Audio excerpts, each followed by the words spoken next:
Hi guys, magsok tayo ngayon ng ito, yung strong, pangalan dito, strong G main. Ito, strong G main. Tapos ito yung machi lechu, yung ginagawang salad. Machi lechu salad. So may minced piece tayo, tapos i-slice natin yung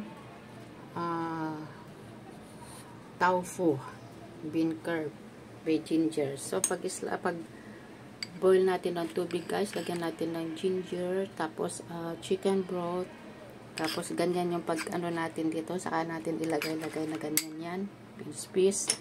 Tapos mag ano tayo ng 1 egg, galas.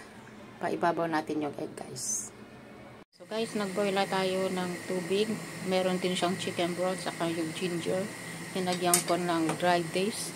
Ito, isa lang para matamis-tamis na konti. And then, ilagay na natin yung tofu guys.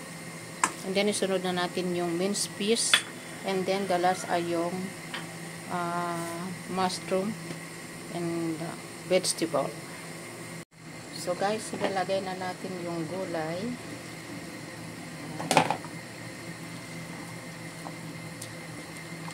Kailangan ay half cook lang ito. Hindi pwedeng maging matagal.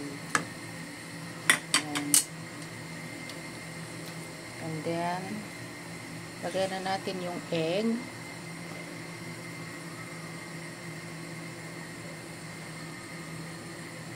Yan. Ang ating soup.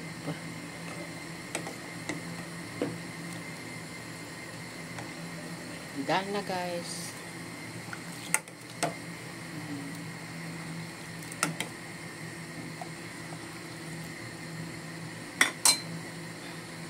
Yan na yung ating soup. Done.